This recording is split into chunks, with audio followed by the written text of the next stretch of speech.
Signore e signori, benvenuti a questa pubblica trasmissione radiofonica del telefono viola. Per chi non mi conosce e si è sintonizzato in questo momento, io sono il dottor Usale. Fino accanto a me c'è anche l'avvocato Usale Rosso, che è mio fratello, e assieme cercheremo di risolvere i vostri casi più salati, nel senso che Ianguio Sale.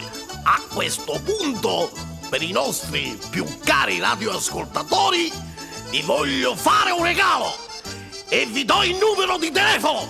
Non vi do il 23, neanche il 24 e neanche il 45, ma vi do 4 pacchetti di informazione, di violenza, maltrattamenti, di pugna, caccagnati, scicatini, scaggiatini, pinnatini e magari di scicati riputantini. Comunque il nostro numero di telefono è a vostra disposizione. Telefonateci.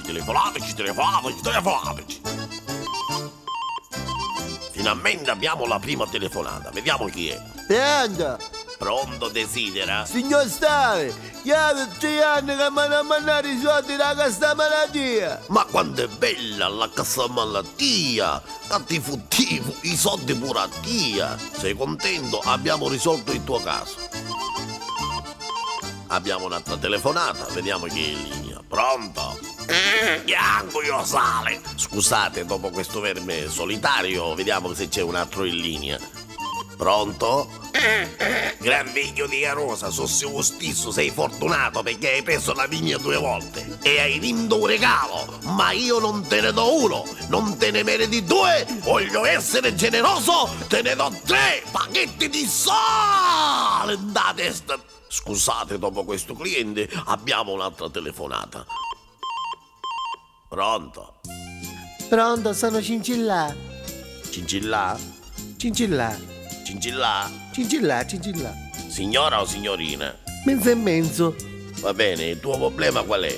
E che c'è una sera che mi aspetta sempre all'angolo, avanti putticato, e chiesto per forza mi dare sempre pastorato ogni sera. Ma tu in quale zona te la fai?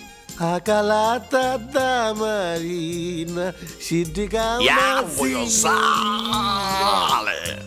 E dopo aver risolto quest'altro caso, vediamo chi è il fortunato di quest'altra telefonata. Pronto? Figlio di Arusa.